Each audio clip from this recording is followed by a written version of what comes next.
recurrentes en los trabajos de investigación. ¿Por qué los estudiantes de licenciatura y posgrado recurren a una organización política armada en particular? El ZLN, como ya lo anticipabas en tus comentarios, ciertamente es la más recurrente y obedece, bueno, porque la gran mayoría de los que han elaborado sus tesis le encuentran una identificación más viva, más cercana, ¿verdad? O sea, hay una visualización muy próxima y no un muchacho, imaginémonos, de 25 años que esté terminando su carrera o haciendo un posgrado. A lo mejor la Liga Comunista 23 de septiembre, el Partido de los Pobres, le suena muy lejano. Sí. Ya no hablemos del asalto a Madera en el 65. No, digamos que el movimiento zapatista para ellos es muy vivo y sobre todo está en esa etapa. Y por eso es que recurren a estas organizaciones. ¿Me permites detenernos un poquito ahí, Hugo? Con todo gusto, claro. Para ir a un corte y vamos a escuchar a los Sugar Cubes y regresamos para seguir platicando con Hugo Esteve acerca de este libro llamado La Academia por Asalto y del que estamos charlando aquí en Lado B. 7:51, regresamos al Lado B, estamos platicando con Hugo Esteve Díaz. La Academia por Asalto, este libro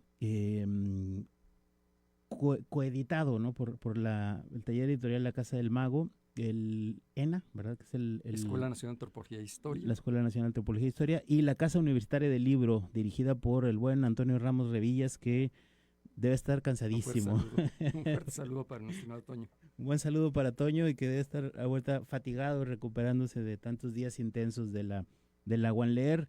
Un paréntesis muy breve, Hugo, ¿qué te pareció la Wanleer? ¿Cómo la viviste? Pues de verdad que cada año no deja de sorprendernos. Creo que la forma en cómo se ha ido estructurando siempre ha tenido algo novedoso que aportar. Creo que la forma en cómo se ha ido escogiendo las temáticas particulares que se abordan, tanto los invitados especiales, en este caso la Universidad de Houston, y la cantidad de presentaciones que rebasa a veces por mucho, ¿verdad? Que uno quisiera estar a veces en 2 presentaciones, pero sé que están al mismo tiempo. Sí. Y los participantes creo que ha sido muy notable. Entonces creo que cada año con año va mejorando, va haciendo una aportación muy importante, y hoy por hoy creo que después, o casi comparable con con la feria de la UNAM, creo que la de Nuevo León es una de las ferias universitarias más importantes del país. Sí. Y como dices, la temática, ¿no? Como por ejemplo este año muy dedicada a la poesía. Sí. Muchos libros de poesía, muchos autores, muchos poetas. Pero bueno, hay espacio para todos, como en el caso de tu libro, La Academia por Asalto. Antes de hablar acerca de lo que te decía en el corte, que quiénes estaban escribiendo acerca de estas tesis profesionales, qué los motivaba, ¿no? De qué hablaban. Sería bueno que nos hablaras del título, porque me parece muy significativo. ¿Por qué la Academia por Asalto? Lo mencionaste lo mencionas en el libro y se mencionó en la presentación. Fíjate que el título lo que intenta hacer es una paráfrasis a una expresión. Su origen lo tiene a través de Carlos Marx en uno de sus documentos, en donde analiza la Comuna de París, su auge y su caída, y hay una expresión que hace, que a su vez retoma de otra mitológica, es que los parisienses intentaron tomar el asalto por asalto, el cielo por asalto, y que hace una referencia a la mitología cuando los mortales intentaron asaltar el Olimpo para acceder a sus propios poderes, a sus fuerzas, y hay una expresión muy similar, ¿verdad? Tomar el Olimpo por asalto, y que se ha ido manejando de esta manera.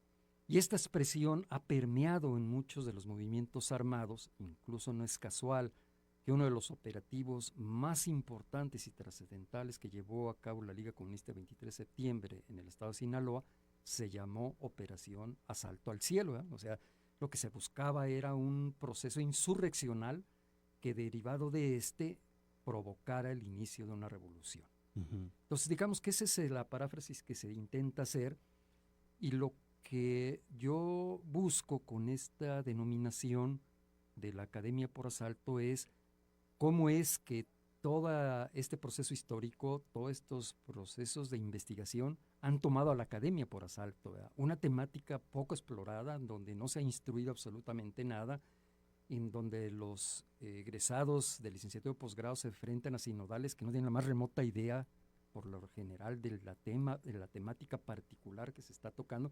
No quiere decir que sean unos desconocidos, puede ser un politólogo muy importante y que conozca de teoría y de academia a profundidad, pero poco tiene estudiado los movimientos armados. A eso me refiero, no demerito la capacidad intelectual y profesional de los sinodales. Me refiero al conocimiento particular de esta temática, ¿verdad? Sí, sí, del cual hablas en el libro en varias ocasiones, ¿no? Entonces, lo ejemplificas. Entonces hay una paráfrasis en ese sentido de decir que esta temática, y más que la temática, este episodio histórico, ha tomado la academia por asalto, la ha abordado para que entonces se analice, se trate desde distintos puntos y desde distintos enfoques metodológicos, ¿verdad? Esa es la idea de este nombre. Sí, antes de hablar del contenido, hay algo que recordé que también lo mencionabas en la presentación y me parece muy valioso rescatarlo. Vamos a decirlo de esta manera, el análisis o la investigación que se hace sobre este movimiento armado socialista es desde un punto de vista de qué sucedió, cómo sucedió, por qué sucedió. Es decir, no estamos hablando de, como bien lo comentabas ahí, de si eres o no partidario, ¿no? Claro. Si estás de acuerdo con lo que pasó, si eras un militante, por decirlo de esta manera. No, o sea, tú o tu trabajo aquí en esta temática es investigar por qué, cómo, cuándo, dónde, en fin, todas estas preguntas que luego tiene el periodismo y que los investigadores como tú tendrán todavía muchas más, pero es enfocado a lo que sucedió, ¿no? Y tratar de ser, pues ahora sí que lo más neutral posible. Claro, ¿no? sí, fíjate. Yo lo he comparado y déjame expresarlo de esta manera para tratar de darme a entender. Por ejemplo, el oncólogo no está a favor del cáncer, ¿no? Exacto. Y es un apasionado del cáncer y lo estudia, lo analiza y está buscando la forma de cómo atenderlo, cómo mitigarlo y si es posible, cómo, desde luego, prevenirlo, ¿verdad?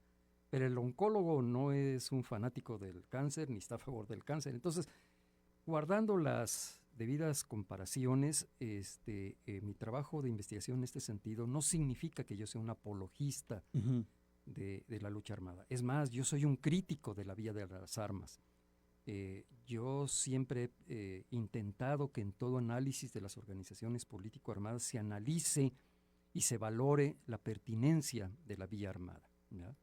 Y hay un gran debate en esto, que ahora no me detengo en él, pero que me parece que es muy importante que se analice, se revise y se analicen cuáles fueron sus consecuencias de ese resultado. Pero digamos que esa es parte muy importante, porque entonces, como sucede en determinadas tesis, como lo encuentro en determinadas tesis, se hacen desde un paradigma ideológico, desde un paradigma ya preconcebido, y eso obnubila o obstaculiza la interpretación de los hechos porque ya lleva un paradigma, ya lleva una interpretación a priori de lo que va a tratar en su trabajo, ¿verdad? Entonces creo que era una parte muy importante, creo que muy pertinente que lo hayas retomado nuevamente. Sí, un sesgo, como se dice, ¿no? Sí, es correcto, sí.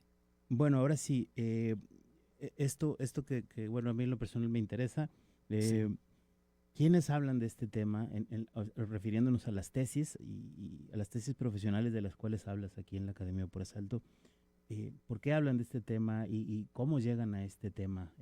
Tú que tuviste la oportunidad de pues revisar y valorizar todas estas tesis profesionales, ¿no? Fíjate que es un tema muy interesante, muy importante y que desde luego como a ti me llamó mucho la atención y siempre me pregunté por qué o qué motiva a los estudiantes de licenciatura y posgrado, maestría y doctorado, a elaborar una tesis sobre esta materia, ¿verdad? Yo no pudiera entender cuando hablan, es que mi tesis le dice la Revolución Mexicana, uno lo dice por la independencia, por la reforma, temáticas que históricamente las tenemos debidamente analizadas y nadie se cuestiona por qué, ¿verdad? Sin embargo, cuando alguien hace una tesis, por ejemplo, sobre el movimiento, la guerra cristera en México en los años 20, pues como que uno pierde la perspectiva de decir, a ver, ¿y de qué estás hablando? No hay la suficiente información, el conocimiento de este pasaje histórico. Y lo mismo sucede con lo que se denomina la etapa de la Guerra Sucia. ¿Quién y por qué les motiva a elaborar estos trabajos de investigación? Y para efectos en la investigación, incluso en uno de los capítulos abordo esta temática. Yo formulé una cantidad considerable de encuestas a distintas personas que elaboraron sus tesis profesionales en esta materia, para tratar, y con una serie de reactivos, para tratar de intentar descubrir cuáles, no solo sus motivaciones de acercarse al tema, sino cuál fue la importancia que ellos consideran que otorgaron a sus trabajos, cuáles son las dificultades documentales, de investigación, académicas, para desarrollar el tema, etcétera, ¿verdad? Pero específicamente en la motivación, hay distintos enfoques que nos permiten distinguir el por qué acercarse a este tema. Hugo, te voy a tener que interrumpir por nos gana el tiempo del corte, pero Correcto, nos sí. quedamos en la motivación, ¿sí? Y retomamos ahorita después del corte. Vamos a un corte y 5 minutos, estamos de vuelta en Lado B. Estamos transmitiendo desde las instalaciones de la Unidad Mederos acá al sur de la ciudad, por el 89.7 de FM Radio UANL. Estamos con Hugo Esteve Díaz, que, bueno, nos ha venido a charlar, a platicar acerca de este libro llamado La Academia por Asalto, una aproximación a las tesis profesionales sobre el movimiento armado socialista en México, que abarca de 1976 a 2024. Y ya hemos hablado acerca de varios temas y estábamos, antes de que nos ganara el corte, hablando de la motivación, Hugo, de quien escribe estas tesis, y nos estabas explicando esta parte, entonces me gustaría que retomaras este punto. Sí, con todo gusto. Insisto, bueno, al estar recopilando estas investigaciones, estas tesis profesionales, y me asaltó la duda, efectivamente, es decir, bueno, ¿por qué alguien se aboca a escribir y a publicar y a titularse con una temática como esta? Y para no detenerme en interpretaciones, supuestos o invenciones de mi parte, pues qué mejor que preguntarle, ¿no? Como si yo te pregunto, ¿y tú por qué te dedicaste a la radio? Y tendrás, y me darás tu explicación y yo tendré que analizarla. De esa misma manera lo hice yo, o sea, de una pregunta directa, decir, ¿por qué te acercaste? ¿Cuál fue tu motivación de acercarte a este tema? Entre otra serie, fueron 7, 8 reactivos los que les pregunté a esta aproximadamente 20, 25 investigadores de distintos niveles, y empecé a encontrar en algunos casos coincidencias, en otros no. Pero bueno, en manera específica las motivaciones, me parece que hay algunas de índole general que me voy a referir de manera específica. Por ejemplo, familiares que tuvieron participación, ya sea un padre, un tío, un hermano, incluso hasta un vecino que lo conocieron y que supieron que murió en un enfrentamiento, hay casos. Existe la motivación de consanguinidad, parentesco, familiaridad en términos generales, ¿verdad? Hay esa motivación, intentan descubrir, oye, ¿por qué papá se metió en esto? Oye, ¿por qué el tío fulano lo mataron ahí en la calle? En fin, toda esta serie de temas. Y cosa extraña, bueno, no tan extraña, no, más bien de llamar la atención, es que existen muy pocos excombatientes, o sea, personas que hayan participado en la lucha armada, que después de estudiar se haya adentrado a estas. Uno de ellos es Laguna Barber, que él fue un exmilitante del movimiento armado y que elabora su tesis sobre este fenómeno. Pero los demás, bueno, digamos, un primer acercamiento es o motivación es el de la familiaridad. El segundo es la referencia periodística. Alguien en algún momento tuvo un acercamiento a través de una nota periodística, a través de un comentario, casi de casualidad recibieron esta información y la empezaron a explorar. Otra de ellas fue, otra motivación fue también de manera particular, la invitación o la incitación, yo me podría decir, a través de algún maestro, algún académico, que le interesó el tema y despertó en estas personas el interés de investigar al respecto. Y ya de manera más, esto sucedió de manera más temprana, pero ya de manera más cercana, desde luego los medios de difusión. Platicamos del ZLN, uno de ellos, el EPR, el ERPI, estas que tuvieron una mayor penetración en los medios y que, como decía en algún momento, algunos de los que me contestaron los encuestionados decían, es que para mí analizar e investigar sobre el ZLN era no solo más sencillo, sino más tangible, en el sentido académico de la palabra, ¿no? Sí, sí. Que, como decía, investigar algo que pasó hace 50 años, que le podía resultar mucho más complicado. Entonces, en términos generales, digamos que esas son las motivaciones. Y luego encontramos que hay aproximaciones a licenciatura que terminaron su tesis y si siguieron estudiando, ya no hicieron la tesis de maestría y de doctorado sobre este tema, ya lo hicieron sobre otro caso.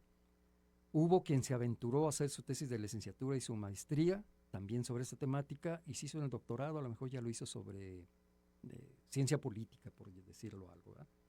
Y solamente hay alrededor de una docena de casos de personas que elaboran la tesis de licenciatura, de maestría y de doctorado sobre el movimiento armado socialista en México, conceptualmente hablando. Entonces, digamos que esas son las motivaciones en las que yo fui encontrando en este proceso.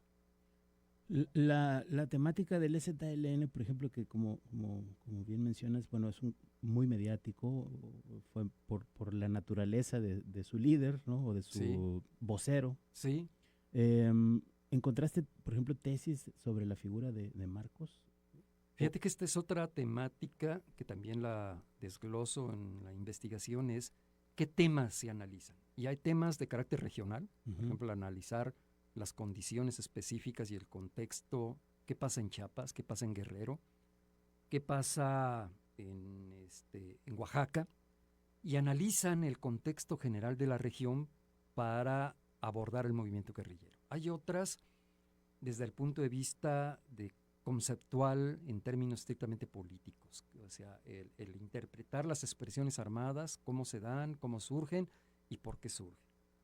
Otras más que tienen que ver, como ya comentábamos, de organizaciones armadas, y hay otras investigaciones que tienen que ver con el personaje en particular. Y efectivamente, cuando analizamos las tesis que se refieren a una persona en particular, es decir, yo voy a hacer mi tesis sobre un guerrillero en particular, sobre un dirigente guerrillero en particular, de calle se lo lleva el subcomandante Marcos, por todo lo que ya dijimos, ¿verdad? Y por la publicitación que hubo y la difusión que hubo sobre esta figura tan emblemática y tan importante que se dio en términos, cuando menos, de medios de comunicación. Creo que de todos los personajes, digo, podríamos hablar de Lucio Cabañas, por ejemplo. Ese es otro que también... Pero creo que Marcos incluso entró en la cultura pop, por así decirlo, luego, ¿no? Sí, y creo que eso motivaba más, ¿no? Bueno, y ya que lo mencionas, hay tesis profesionales que abordan los comunicados, cómo se influye en la contracultura los comunicados del comandante Marcos. Mira, desde el punto de vista de la contracultura, ya olvídate de los mensajes de tipo político armado, ¿no? Porque sabemos que una de las grandes habilidades de Marcos se fue manejar toda esta temática, sus textos en doble sentido, me refiero en doble sentido de interpretación, no otra cosa. Sí, no estamos hablando de albur. De mensajes ocultos, de te lo digo esto, Juan, para que lo entiendas, Pedro, etcétera. Entonces, hay tesis que abordan desde la lingüística también. Hay cosas realmente muy interesantes y muy variadas. Sí, me imagino. Hay que, digo, bueno, esto hay que comentarlo. Hay un Google Drive. Es correcto. Donde tú tienes todas las tesis de las que casi todas. Bueno, la mayoría de ellas. Sí. Y se pueden visitar, ¿no? Sí, se pueden visitar. Estás a través de mi página Festín de las Balas. Ahí está la dirección del Drive, en donde se puede acceder, y no solo acceder, sino incluso se pueden hasta bajar e imprimir, para quien lo quiera imprimir. Sí. Y están para fácil acceso de lectura. Y lo que he buscado, ya he encontrado, después de publicar el libro, 5 tesis más que no figuran en esta estadística, en este análisis, que han surgido, porque además es un tema que continúa al día de hoy, ¿verdad? Sí. Hay algunas tesis que se presentaron a finales del 24 y que se están presentando ahora. Entonces, bueno, pues todas esas tesis ya están ahí a la disposición del público interesado y que podrán consultar. Si les interesa algún tema en particular, por ejemplo, de los que has hablado, este de los comunicados a mí me parece muy atractivo. Y además el libro, déjame decir, perdón, la interrupción, Sí, el sí. libro tiene un anexo en donde viene la relación de todas las tesis por apellido y la temática que abarca cada una. Entonces eso casi al puede decir, final. analizar, bueno, esta tesis en particular me llama la atención, la bajo y la leo y la analizo. En la serie de los anexos, Así ¿verdad? Está por nombre, digamos, y luego por... No, la segunda parte son libros e investigaciones, no necesariamente tesis profesionales, tienes razón, que son alrededor de 500 textos que tratan esta temática. Entonces, aparte de hablar del tema, digamos, de las tesis, pues también es una guía, ¿no? Es correcto, es una guía para quien quiera adentrarse más. Esa es la intención, ¿no? Así es. Adentrarse más, que hay una guía para poder acceder a una serie de materiales, desde tesis hasta libros, o no sé si haya por ahí ensayos también. También, pero particularmente estamos hablando de libros, porque hablando de ensayos, papers y documentos hay mil más, ¿no? Artículos de prensa, de revistas, etcétera. Hay 1000 más o 2000 más, no sé cuántas más. Pero aquí son libros publicados. Muy bien. Vamos a un corte, Hugo, si me permites. Sí, claro. Y regresamos para seguir charlando acerca de La Academia por Asalto, este libro que se presentó recién en la Wanleer. Vamos a escuchar a esta banda de Costa Rica, se llaman Las Robertas, y regresamos aquí al lado B. Entonces estamos de vuelta en lado B. Hay un párrafo que quiero compartir y que luego Hugo lo pueda comentar. Estamos hablando, bueno, para quien acaba de sintonizar o va por ahí scrolleando, ¿no? Cambiando de estación, estamos hablando de La Academia por Asalto, este libro de Hugo Esteve Díaz que se presentó en la Wanleer el pasado sábado. Una aproximación a las tesis profesionales sobre el movimiento armado socialista en México y que abarca de 1976 a 2024.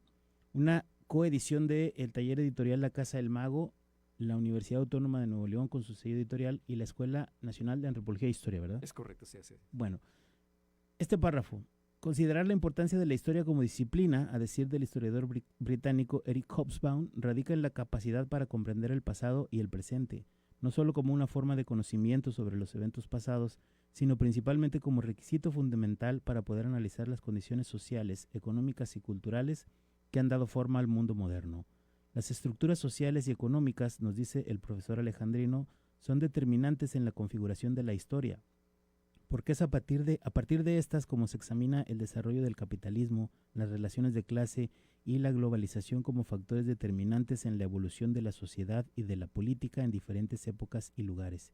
De ahí la importancia, sostiene Hobsbawm, que existe entre historia y memoria, con el argumento de que la forma en que se recuerda el pasado puede influir en la identidad nacional, la política y la cultura, evitando que los mitos y las narrativas históricas, posverdad, puedan ser utilizados para legitimar el poder y pretender construir con esto la cohesión social. Me parece un párrafo pues muy actual, pero que no pierde vigencia, pues ahora sí que lamentablemente nunca, ¿no? Claro, sí, así es. Entonces me gustaría que me comentaras un poco esto que acabo de leer, Hugo. Fíjate que, un referente muy importante en toda interpretación histórica, desde luego que es Eric Hobsbawm. No solo desde el punto de vista del análisis de la historia, sino la forma como se construye y se escribe la historia, es decir, la historiografía, que es otra cosa más que eso, el de poner en blanco y negro la historia. Y aquí es donde empezaron los problemas. Y es muy a propósito esto que acabas de leer y por eso yo lo enmarco en el proceso metodológico de investigación y cómo acercarse a la historia, porque entonces vamos descubriendo que a través del tiempo la historia se va siendo cautivada o va siendo aprisionada por quienes asumen la hegemonía en distintos momentos. Y este ha sido un proceso histórico y que en alguna parte también de sus tratados más importantes, el propio Antonio Gramsci lo retoma cuando estudia el principio de la hegemonía. Y para Eric Hobsbawm me parece que también es una referencia muy importante para entender la forma en cómo se maneja o cómo se apropia de la historia para las relaciones de poder. Y así como se dice que quien tiene la información tiene el poder, también quien tiene la historia, quien escribe la historia tiene el poder. Y este famoso dicho de que la historia la escriben los vencedores, pues tiene una contundencia fundamental para lo que acabas de leer.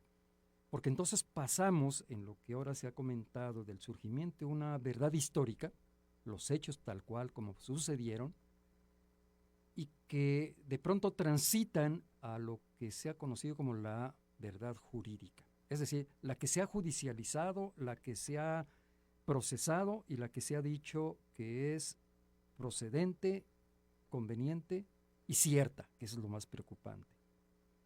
Y esta a su vez da paso a otro tipo de verdad, que es la verdad oficial.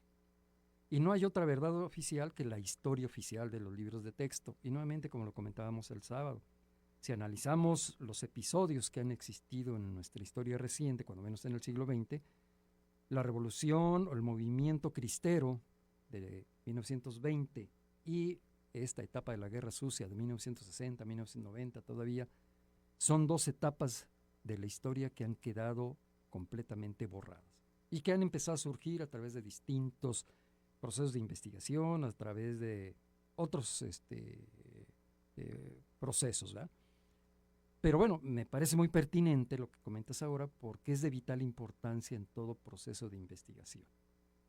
Porque acercarse a la historia, analizarla, interpretarla, pues requiere de este rigor, de entender los hechos y asumirlos como tales, tratando de hacer un poco la subjetividad y estos paradigmas de los que hablábamos hace un momento. Entonces, por eso me parecía muy pertinente el traer y citar a Hobsbawm porque es un referente fundamental para entender la historia. Sí. Que por cierto, déjame decir, entre paréntesis, Eric Hobsbawm tiene un libro con un seudónimo que habla sobre la historia del jazz. ¿Sí? Que vale la pena mucho. Mira, ¿cómo se llama? ¿No lo recuerdas? No recuerdo cómo se llama Historia del Jazz, pero él tiene el nombre de un jazzista revolucionario de los años 40, que no recuerdo su nombre, y él lo escribe con ese seudónimo. Wow, hay que buscarlo entonces. Sí. A ver, Hugo, esto ya lo habíamos platicado antes en la anterior charla. Y bueno, primero, movimiento armado socialista, ¿no? O la guerrilla, esto desde el punto de vista me metiste en problemas. de investigación, de la parte académica, en fin, ¿no? Desde ese punto de vista. El concepto, sí. Sí, fíjate que para empezar, es un tema que desde el inicio lo abordo, desde la misma introducción, porque yo ya anticipaba en mis procesos de revisión e investigación, incluso en las encuestas y el acercamiento que tuve con los investigadores que comentamos hace un momento sobre sus motivaciones, también había estos enfoques de interpretación y de denominación, es decir, la conceptualización que se debe de tener sobre el marco de referencia y la contextualización de los hechos. ¿Qué significa esto? ¿Cómo denominarlos, ¿no? Y para darme a entender yo, es decir, ¿qué debemos de entender por la Revolución Mexicana? Y más allá del concepto, tenemos que hablar de periodos. Y entonces probablemente entendamos que la Revolución Mexicana es desde el surgimiento de 1910 hasta la promulgación de la primera Constitución de 2017. Y hay quienes han debatido, y dicen, este es un gran error, porque la Revolución Mexicana empieza, y como referentes, las huelgas de Cananea, de Río Blanco, 1906, 1905, y posteriormente hasta 1929, cuando se institucionaliza la revolución a través del partido oficial, ¿no? Entonces, bueno, ese mismo debate ha sido llevado al momento de analizar los movimientos políticos armados, ahora llamados movimientos socialistas. ¿Qué entender sobre estos movimientos? Primero, pues tendríamos que acercarnos y desglosar qué es un movimiento, qué es armado y qué es socialista, para entonces entender si tal organización armada, la que tú estés pensando, o sea, el Frente Urbano Zapatista, lo tomemos y digamos, fue un movimiento, fue armado y fue socialista, para entonces ahora sí meterlo en ese frasco. Y así con cada uno de estos. Y esto ha provocado otra serie de debates porque van más allá del puro concepto, así como lo refería en la Revolución Mexicana, con la idea de la Revolución Mexicana, porque también responde a una temporalidad. Y por eso decían, el ZLN escapa de este referente del movimiento armado socialista, porque además no fue un movimiento, fue un ejército en toda la extensión de la palabra, con sus matices, yo me atrevo a decirlo, tampoco lo puedo sostener yo a pie juntillas. Y entonces esta temporalidad se vuelve un tanto laxas, ¿no? O sea, ¿desde dónde? Desde el asalto al cuartel de Madera en 1965 hasta 1994, que estalla el levantamiento armado en Chiapas, etcétera, ¿no? La conceptualización más general que se ha dado y de manera generalmente aceptada, no solo en México, sino en muchas partes del mundo ya, no solo en Latinoamérica, sino en otras partes, es lo que se llama la guerra sucia, the dirty war, que también en otras partes se habla, ¿no? Y es un concepto más general porque es aquella lucha que se da en la clandestinidad a través de contrainsurgencias y que se violan derechos humanos, que se pasa por alto todos los procesos judiciales, que el Estado comete arbitrariedades, se violan las garantías mínimas, etc. Y este es un concepto todavía mucho más amplio para entender la idea de guerra sucia. Y hay quienes han dicho, ¿no? En México y como en otras partes de Latinoamérica y del mundo, podríamos decir, no ha habido una guerra sucia, ha habido una guerra de baja intensidad. Y así lo han conceptualizado, incluso en algunos textos de tipo oficial, han retomado esta idea de un buen amigo investigador que ha sido el propulsor de esta idea, Fritz Glockner, en donde él apunta que tenemos que dejar de hablar de movimiento armado socialista, que tenemos que hablar de, bueno, que es más, que el movimiento armado socialista forma parte de la guerra de baja intensidad. Es decir, es el actor del fenómeno. ¿Verdad? Ok. Entonces, bueno, hay toda esta serie de ideas que han causado un gran debate, que se han academizado, me parece que en demasía, y que se han establecido en cartabones teóricos muy sui generis que pues, han provocado debates al día de hoy muy intensos. Bueno, ahí está la explicación, tu interpretación, Sí. y me parece muy valiosa. Vamos a un corte musical, vamos a escuchar ahora a PJ Harvey y regresamos para cerrar esta charla con Hugo Esteve. Vamos ya al último corte con Hugo Esteve Díaz, a quien quiero agradecer por estar aquí en Lado B y venir a hablar de esta manera tan clara acerca de este tema, de su libro La Academia por Asalto. En la presentación, Hugo, tú decías que este trabajo del cual estamos hablando hoy iba a ser el último después de 30 años de dedicarle al tema. Ahorita hablábamos en el corte de que ya recorriste la crónica, la novela, el cuento, las tesis profesionales, y bueno, ¿es hora de darle carpetazo al asunto? Ya me estás comprometiendo, fíjate, porque la verdad es que sí. Y bueno, yo tengo la culpa porque lo he estado señalando y la verdad digo, no tengo ningún empacho en reiterarlo. Sí, yo de verdad creo que ha llegado una parte de mi trabajo de investigación que amerita dejar la temática por la paz. Creo que ya, como tú bien lo apuntabas, ya son 30 años de trabajar sobre este tema y creo que hay un ciclo que he cumplido en mis trabajos de investigación y que ameritan ahora, no voy a renunciar ni voy a detenerme en seguir escribiendo, de hecho intento escribir todos los días, un par de horas, un poco más, y voy elaborando otro tipo de textos, pero que me interesan ahora explorar otra temática, me interesa mucho el cuento, me interesa mucho la narrativa y por ahí es donde quisiera continuar lo que todavía pueda y tenga permitido de seguir escribiendo sobre este tema. Entonces, sobre la narrativa y por eso digo que creo que ya he cumplido con este ciclo. Hay un tema, te comentaba ahora en el espacio, que queda pendiente y que más me gustaría ser el impulsor, el propulsor y en un momento dado hasta el consejero, asesor. Una temática me parece que es muy relevante, es la participación de las mujeres en los movimientos armados. Poco abordado, incluso cuando analizamos las tesis profesionales elaboradas por mujeres, vamos a encontrar que son pocas mujeres, una o dos, que abordan la temática de género.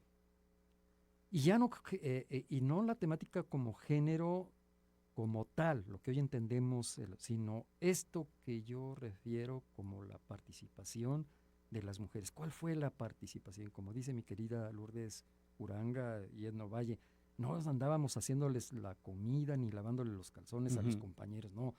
Llegó a haber mujeres dirigentes y que tuvieron participación destacada en distintas, no solo operativos militares o armados, sino incluso en elaboración de documentos y de marcos teóricos y de referencia para la estructuración ideológica de los grupos armados. Entonces, una temática que a mí sí me gustaría continuar, pero ya no hacerla yo. He estado trabajando con un par de investigadores y creo que valdría la pena rescatarlo y que alguien pues me haga el trabajo.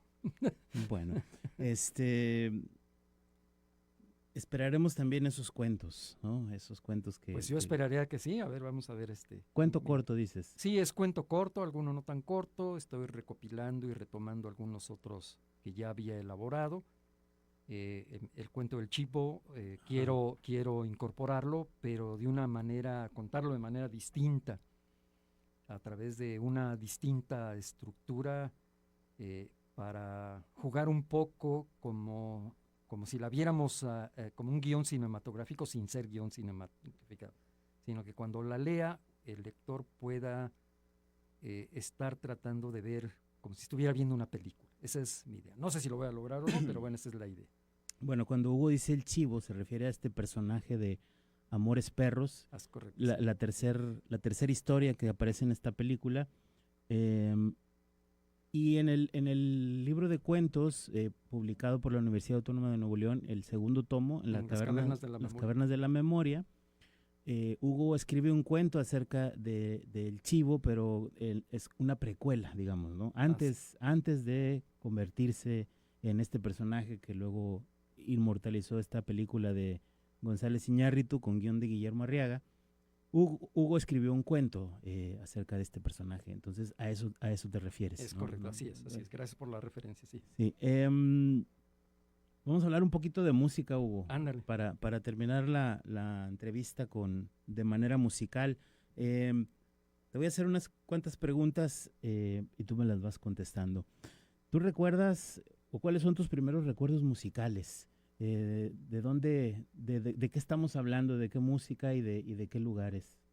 No, bueno, mis primeras referencias, así, lo primero que yo escuché desde luego fueron a Los Panchos, la Sonora Santanera, Benny Moré, Ok, por mencionarte tres, ¿verdad? Yo crecí con esa música. La primera vez que escuché el rock fue música de los Beatles, no con los Beatles, un disco de Santo y Johnny Farina. claro, claro. Eso fue la primera vez que yo escuché a los Beatles sin ser los Beatles. Y esos fueron, digamos, mis primeros acercamientos, lo primero que yo escuché en cuanto a música. Y digamos, los primeros viniles que tú compraste, ¿recuerdas cuáles fueron? Sí, desde luego. El primer LP Ajá, fue el de Inagada Vida de Iron Butterfly, ok, que ok. todavía lo tengo todo fregado, todo Todavía lo matraqueado, pero tienes. ahí lo tengo. Wow, Desde luego tengo una edición ya más, más actual, digamos. más actual, más cuidada, y ese pues, lo tengo ahí muy bien cuidadito. Pero el original, el que compré en su momento, pues fue en ese. Luego, bueno, también uno de mis primeros fue el de Black Magic Woman en el disco de 45. Ujú. Porque bueno, tengo que decir que en mi época resultaba un poco complicado comprar los LPs y además era muy común que los discos, no sé si los recuerdo, los 5 de 45 Sí, sí, claro. revoluciones, era más accesible porque comprabas las canciones que te gustaban y si tú Ujú. dices compro un LP, pues no me gustó todo completo, mejor compro. Entonces me llené y que hasta la fecha sigo conservando, puedo decir, cientos de discos de 45. Que llevaban como Una estrellita ajá, en la aguja, para poder girarlo, ¿no? En el disco. en el disco, en la tornamesa. Ujú. Entonces, como tenían el clavo, la punta era un orificio pequeño, entonces había que poner ese aditamento que era como un aro, Ujú. que permitía que los discos de 45, que tenía un orificio mucho más grande, como de 3 pulgadas de diámetro, los permitía que girara y además a otra revolución, no eran de 33 revoluciones, sino de 45.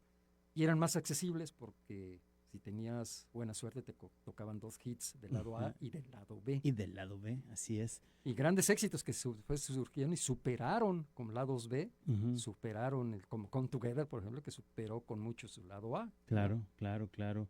¿Y en esta época ibas a conciertos, Hugo? ¿Te gustaba ir a conciertos? Sí, hubo una época en que fui a todos los que era posible, porque además pues yo soy parte de una generación en las que el rock fue muy estigmatizado, a veces ganado a pulso, Ujú.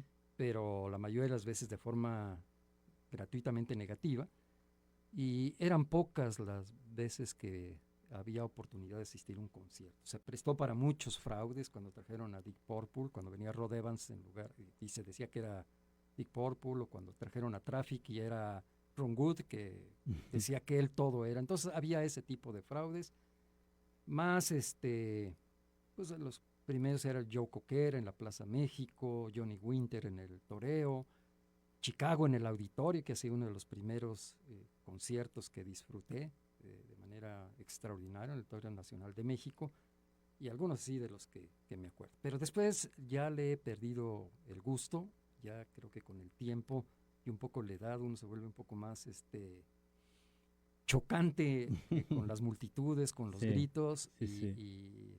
y aunque sean los mismos músicos que uno, por ejemplo, Santana, ya tiene mucho tiempo que no lo veo. Hace poco tuve la fortuna de ir a Austin y ver en vivo a Al Di Meola, que es uno de Mm, mis grandes héroes ujú. Claro, claro. de la guitarra De la jazz, guitarra, sí. y fue una experiencia extraordinaria porque además tuve oportunidad de saludarlo, platicarlo, y me obsequió su firma. Y entonces, bueno, Kamasi Washington vino aquí al auditorio que está acá en San Agustín, no recuerdo cómo se llama, también lo fui a ver, que es un referente muy importante, uno de los nuevos leones que creo Ujú. que trascenderá a la historia del jazz, uno de los más importantes, Kamasi Washington, muy recomendable. También no perdí la oportunidad de verlo aquí también en ese concierto. Y dime, ¿qué estás escuchando ahorita? ¿Qué escuchas de música? Digo, lo que sea, ¿verdad? No digo, no me refiero a música nueva o actual, sino lo que disfrutas en estos momentos.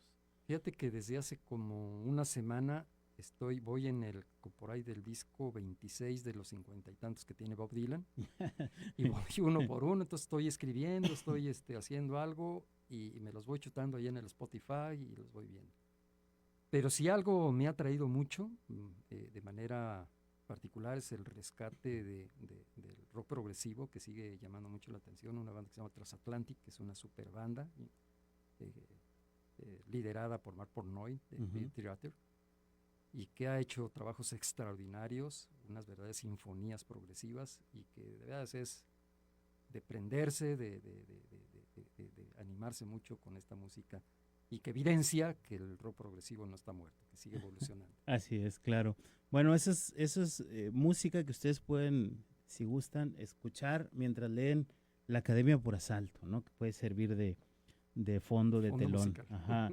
Una aproximación a la tesis, a las tesis profesionales sobre el movimiento armado socialista en México que abarca de 1976 a 2024 de Hugo Esteve Díaz. De eso hablamos en lado B. Bueno, hay que decirlo, es una coedición de Taller Editorial La Casa del Mago, la Escuela Nacional de Antropología e Historia y la Casa Universitaria del Libro, el sello editorial de la Universidad Autónoma de Nuevo León.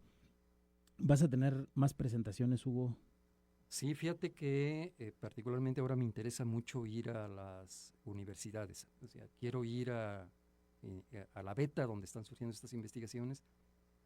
Hoy mismo tengo pendiente presentar, a reserva de confirmar la fecha, aquí en Ciencias Políticas, aquí en Mederos. He estado platicando con su director y con el personal académico para hacer una presentación. Ojalá todavía no es nada seguro, no hay nada comprometido, pero bueno, estoy haciendo las gestiones, y presentarlo en alguno de los espacios que tiene aquí la universidad. También quiero presentarlo en la Escuela de Historia, en Filosofía y Letras, allá con un buen amigo, con Emilio, que estuvo en la presentación ese día. También Ah, claro, sí, sí. probablemente y tengo pendiente también otro viaje, una presentación muy importante en la Casa del Libro de la Universidad, en la Universidad de Guadalajara. Entonces también son de las que digamos que tengo así en puerta. Muy bien. Bueno, pues Y sí, nada más si me permites el sí, claro, comercial, claro, decir que el claro. libro se puede Es cierto, adquirir es en cierto. la Casa del Libro Ujú, tienes razón. de aquí de la universidad. Padre Mary Es Vallarta, correcto, ahí está disponible a sus órdenes. ahí lo pueden adquirir. Y bueno, nos vas a dejar un par de libros para Así es. regalar. Yo creo que por el tiempo ahorita no, pero los regalaremos en el próximo programa, con mucho gusto. Cuando gustes, muy bien.